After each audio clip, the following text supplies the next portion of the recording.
At uulitin ko, maraming katotohanan, next administration pa natin malalaman. Bakit po?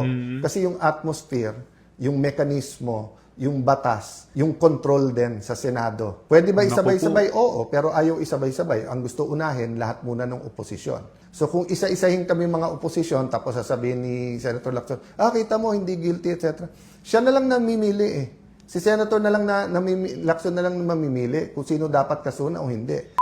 What's up mga kababayan, PH Trending here. Dito sa video natin ngayon ay ating panoorin itong pahayag ni Senate Minority Leader Alan Peter Cayetano na kung saan niya talagang binutata niya ang mga plano nitong mga nasa majority, lalo na itong si Ping Lacson, sa pamimirata nila di umano ng kasuhan sa mga balakid sa kanilang plano. Grabe naman yan. Pero bago ang lahat mga kababayan, huwag niyo po sana nakalimutan mag-like at subscribe para updated ka sa mga uploads ko araw-araw. At yun na nga mga kababayan, kung kaya naman ang wika ni Senator Alan Cayetano, no, na nasa pag-upo ni VP Sara Duterte, doon talaga malalantad ang tunay na nangyayari sa Senado at ang buong katotohanan kung bakit ginigipit ang mga ito. Kung kaya naman di ko na patatagalin pa, heto na ang buong video.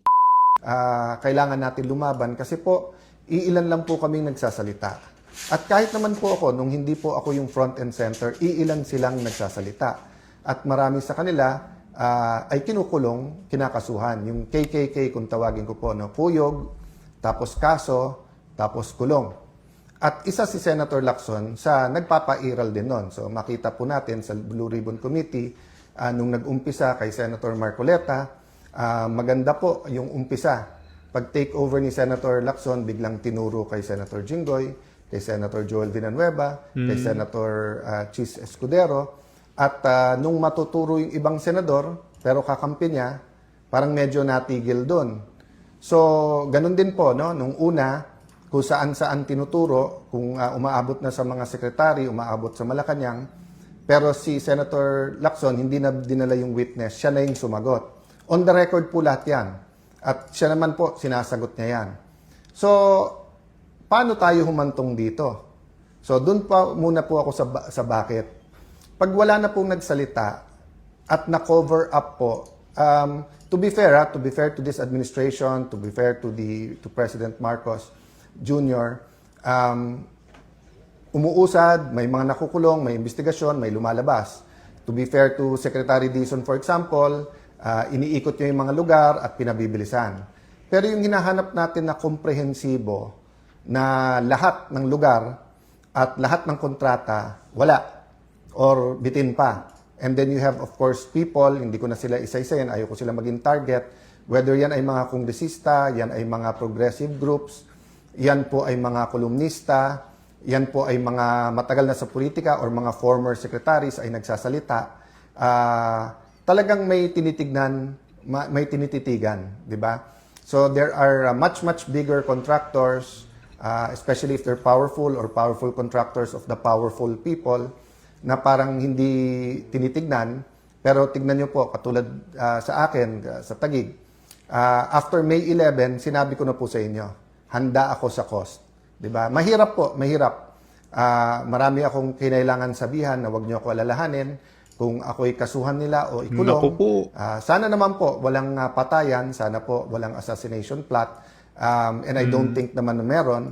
Pero yung kaso at kulong, tinanggap na po namin yan, di ba? At marami nagsasabing, yung kaso ni Senator Marcoleta, wala yan, hindi totoo yan, never nagkaroon ng ganyan, na campaign donation, sasabihin plunder, tapos sinabi yan, sa mga nag-donate, like Mike Defensor, huwag kayong mag-alala, bailable yan, kasi hindi naman porque nag-donate ka at siya na plunder, ikaw rin. Pero kita mo, nakakulong na sila ngayon, di ba? Correct. Sabi nga ni Senator Jinggoy, sa tamang panahon, di ba, yung ebidensya din ng hawak niya. So, mabigat po kung tingin nyo po hindi stressful, kung tingin nyo po kahit kami nakasmile na parang araw-araw, tinatanong namin sa sarili namin kailan magbabago, kailan po ang mahirap, hindi na kailangan isipin ang pagpapagamot sa kanilang mga anak, kailan po ba yung mga probinsyang napabayaan ay magkakaroon din ng tren, ng internet. Yan po ipangarap natin lahat. Ang question, sinong tatayo, sinong lalaban, sinong magsasalita. madali pong sabihin matapang pag nasa administrasyon. Senator Lacson, I never doubted na matapang. Pero katulad ngayon, kaya madaling magturo sa lahat, lahat na sa kanya eh. Lahat sa administrasyon, lahat kakampi niya eh. Di ba? So, ibig sabihin, Tuta. magpalitan man kami ng akusasyon, hawak niya lahat. Sa akin, sinong tutulong, sinong may hawak ng dokumento na ilalabas.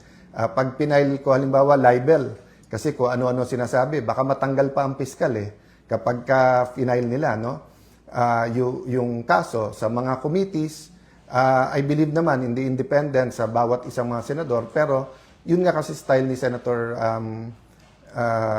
Lacson, old style yon, yung may dossier ka, may hawak ka, tapos ililik mo through your other colleagues na, eto mga hawak pagka nagkalaban or kaya makikipagkaibigan sa'yo, pero once na hindi kayo nag-agree, tututukan ka na. At ngayon, ako naman ang sinasampulan niya, di ba? So, may score yan eh. So, sinampulan niya si Jinggoy, sinampulan niya po si Senator Marcoleta, Senator Chi, Senator Joel. So, 2-all lang score.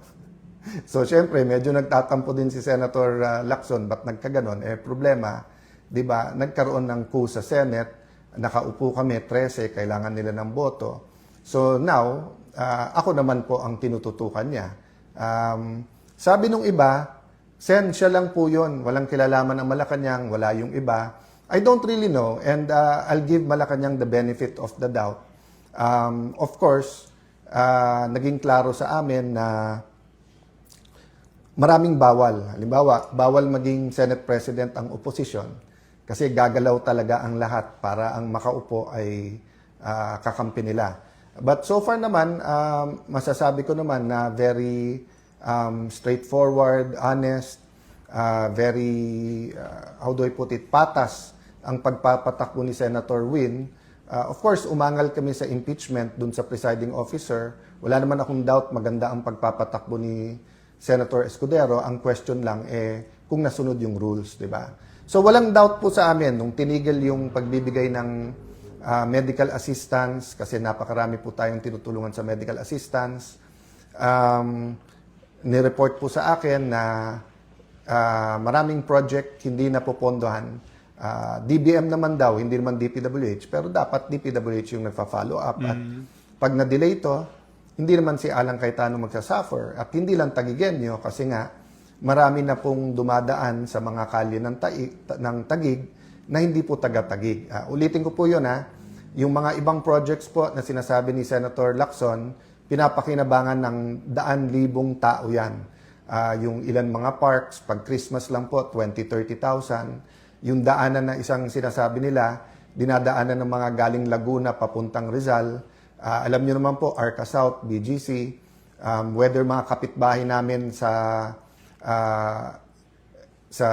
Muntinlupa, Las Piñas, Makati, Pasig, Pateros ay dumadaan din dyan. So pag tinigil yung mga projects or binitin or hindi nilabas ang pondo, ang nagsasuffer dyan mga tao. Balita ko sa House din, maraming kongresista na hindi pumirma sa impeachment. Hindi ko alam for sure kasi hindi ko sila nakakausap. But yung ilan na nakakausap ko ay nagsabi nga na tigil yung kanilang pondo. So ang hiling na lang namin, so tanggap na namin yon. Marami kaming tanggap. Tanggap namin maging target, tanggap namin iimbestigahan kami, tanggap namin kakasuhan kami, tanggap namin na bawal na maging majority o Senate President, bawal yung ibang projects. But hiling namin, ang konstitusyon, ang constitutional processes ay respetuhin, di ba? Huwag nating isang tabi yung batas. So sabi nga nila, sabi po ni Yusek Claire na wala ba akong faith sa korte? May faith ako sa korte. Tapos sabi niya, mag-abogado na lang ako para kila Senator Jinggoy, sila Senator Marcoleta. Hindi yun yung point Wala naman choice ang korte pag may final. Pero ano ang fina-file?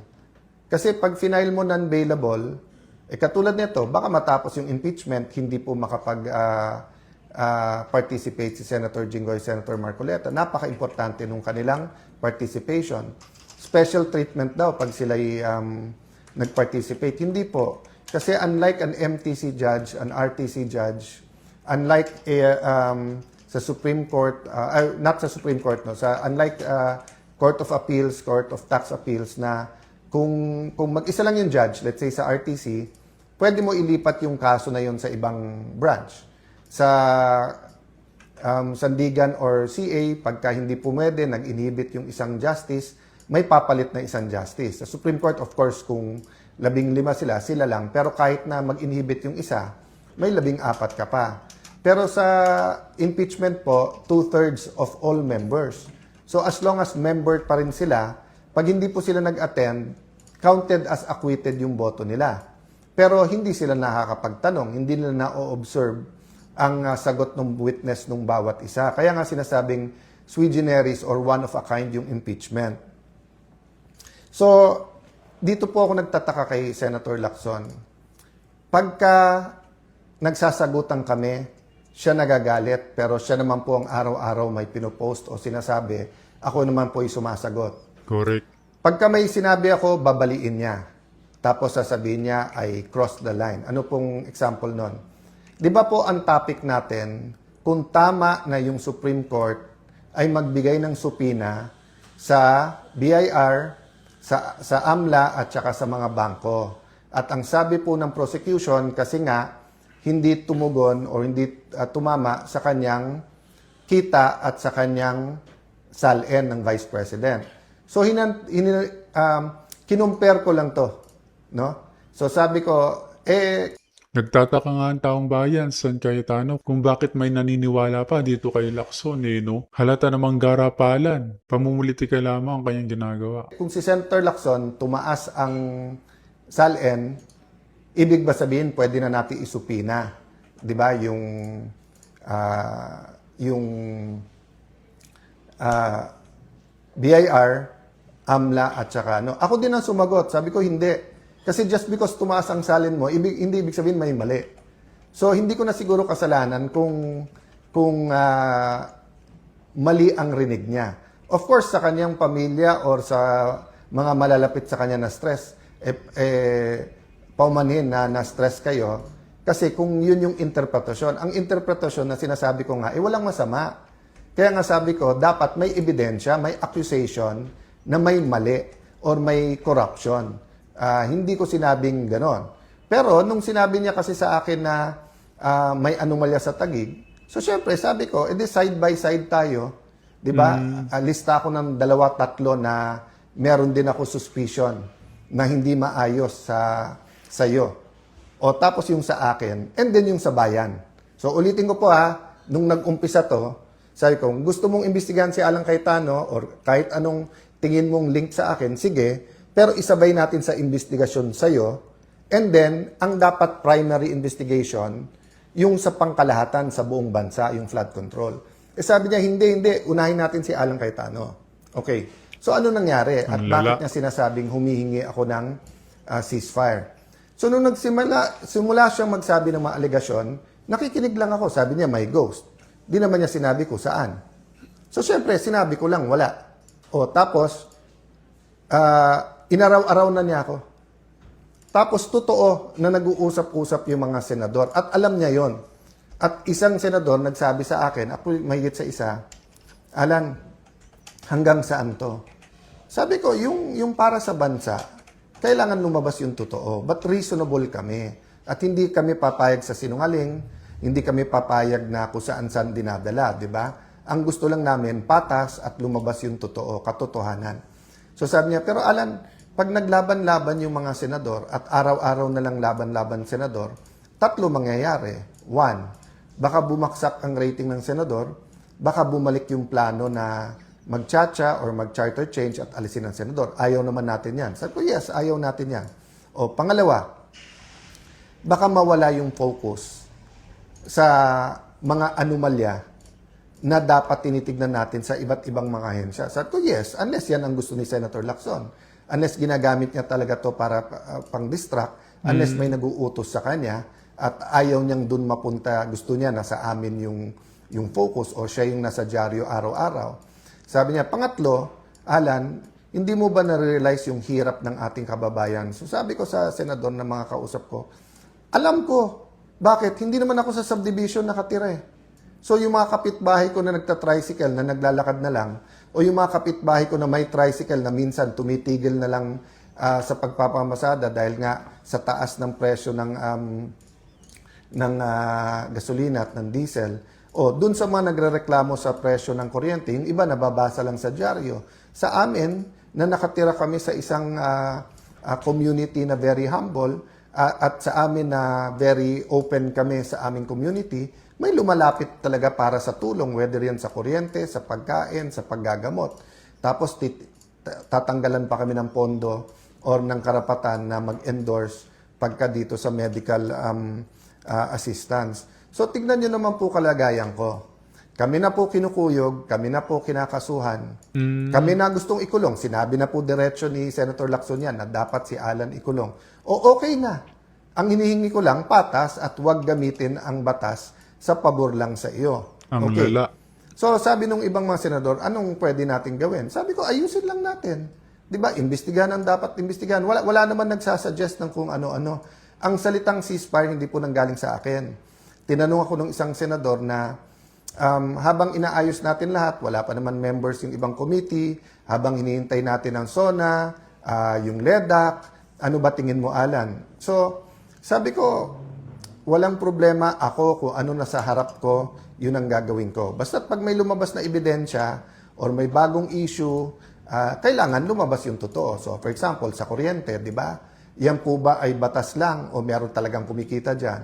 Yung presyo ng langis, yan po ba talaga ay dala lang po ng conflict sa Middle East o meron po talagang mga oil companies na nagte-take advantage? Kaya marami nagagalit sa akin. Kasi whether yan po ay online gaming, whether yan ay vape, hindi ako pwedeng tumahimik dyan. Bakit? Mas takot po ako sa Diyos kaso sa tao. Di ba?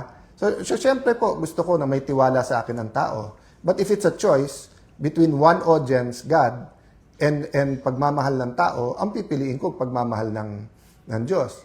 So blessing sa akin ng Panginoon na nandiyan kayo at sumusuporta at lalo kayong dumadami na nanonood dyan sa Facebook at sa YouTube at sa social media. Mamaya I'll go to talk about yung traditional media, no? Mm-mm.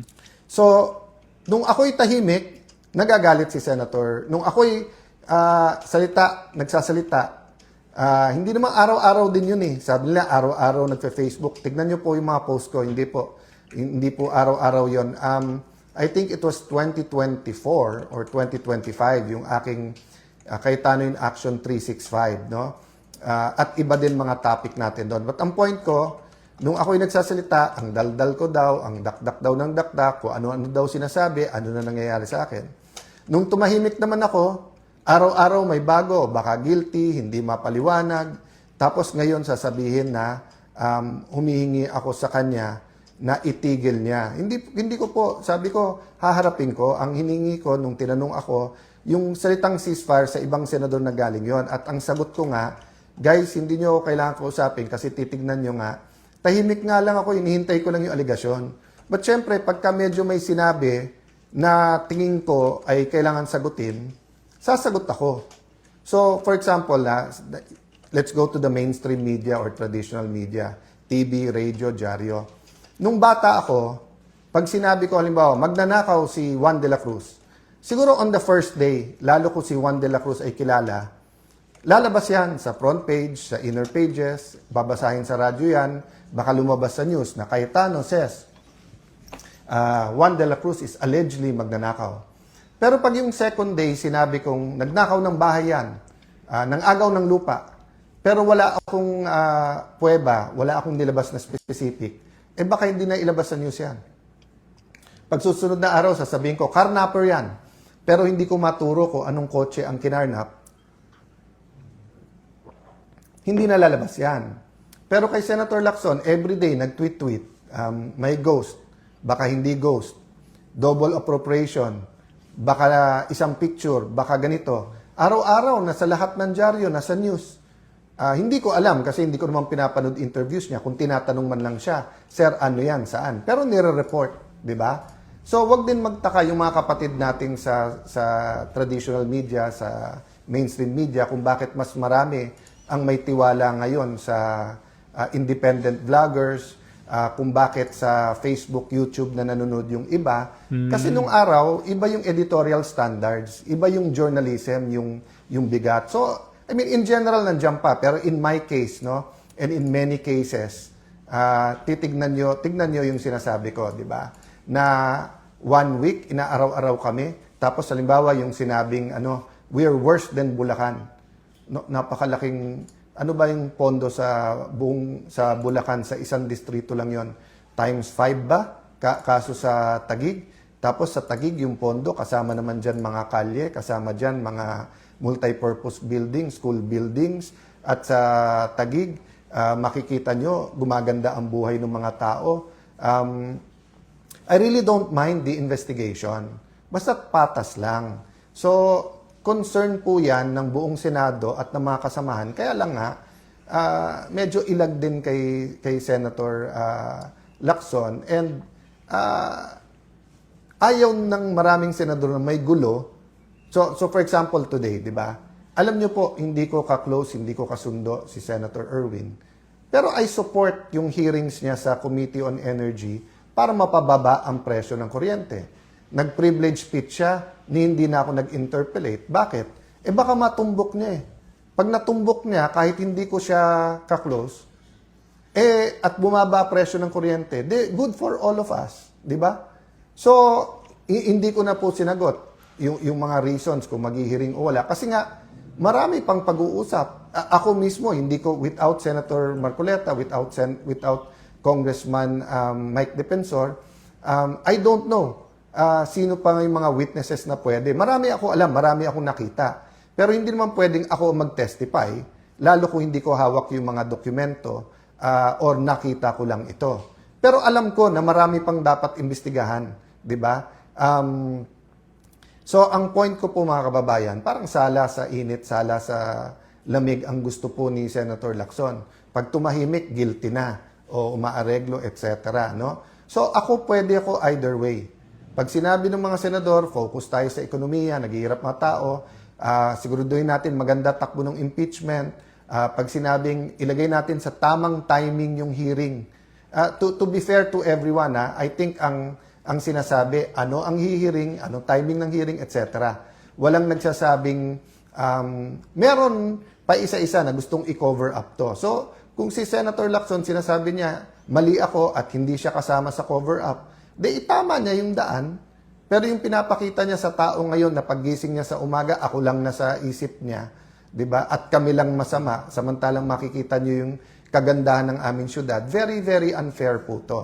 So, I'm giving Malacanang the benefit of the doubt. Kaya lang, siyempre, pag sinasabayan ng NBI na kung ano-ano sinasabi, tapos mali-mali, tapos hindi i-correct ang kanilang sarili, alam niyo po, yung sinabi kong tapang nila kasi nasa kanila naman ang lahat. Yun po yung sinasabi ni Senator Lacson na sabi niya, na wala akong hawak ng mga bala, pupunta ako sa gera. Hindi ko na isa-isahin yun, but I have instances and I have evidence na kung saan binabaliko niya. Kasi kaya niyang sabihan yung witness, eto sabihin eh. And then nakakulong ka na. Tapos yung witness, pagka i-suggest niya, yun ang state witness o hindi. So I'm not accusing anyone else as of now muna ha. Kasi nga maselan to and pwede namang ipakita yung ebidensya na hindi yung parang palengke yung atmosphere, di ba? So I've told everyone, kahit yung kumakausap sa akin, kumakausap sa amin o kung ano man. So hindi ko alam kung ano yung fear ni Senator Lacson. Ako'y tumahimik at sabi ko sa tamang venue at nasabi ko na po sa inyo dito po sa Facebook at uulitin ko, maraming katotohanan next administration pa natin malalaman. Bakit po? Kasi yung atmosphere, yung mekanismo, yung batas, yung control din sa Senado, no, and sa ating buong bansa ay ibang-iba po ngayon, 'di ba? Pwede ba isabay-sabay? Oo, pero ayaw isabay-sabay. Ang gusto unahin lahat muna ng oposisyon. So, kung sasabihin Pangulo para sa lahat, let's give him the benefit of the doubt, but nasa action wala sa salita di ba? So, kung isa-isahin kami mga oposisyon, tapos sasabihin ni Senator Lacson, kita mo, hindi guilty, etc. Siya na lang namimili Si Senator na lang Lacson na lang mamimili kung sino dapat kasuna o hindi. So kung final mo sa ombudsman, edi pabayaan mo yung ombudsman mag-imbestiga at tignan natin. O kung gusto mo naman sa mga committee, iba't ibang committee sa Senado, basta patas. Ilabas ko rin yung alam ko whether sa iyo or kung paano mo tinatakot yung ibang mga senador. So, napakarami nito guys at siguro bukas or Saturday na yung sa kontra zona-zona. Ano lang, konting teaser lang. Ang tingin kong kailangan talaga natin is a common vision. No? So, hindi ko sasabihin sa zona lang. Sasabihin ko pati sa kontra zona. Aside from the preamble, how do we articulate a vision that everyone can come behind? But anong similarity ng zona at kontra-zona? At I think this week, sa Monday, Tuesday, mga congressman naman sa opposition ang magko-kontra-zona, papanuorin ko rin yan. Mahirap lang dahil sabay-sabay sa Senate. I think ang magiging common theme, yung hirap ng nararamdaman ng ating mga kababayan. Kahit maganda ang trabaho ng ating mga OFW, kahit po medyo gumanda na ang negosyo ng iba nating kababayan, ang common word po ngayon ay mahirap. May konting common question, may pag-asa pa ba? Ang sagot dyan parati meron.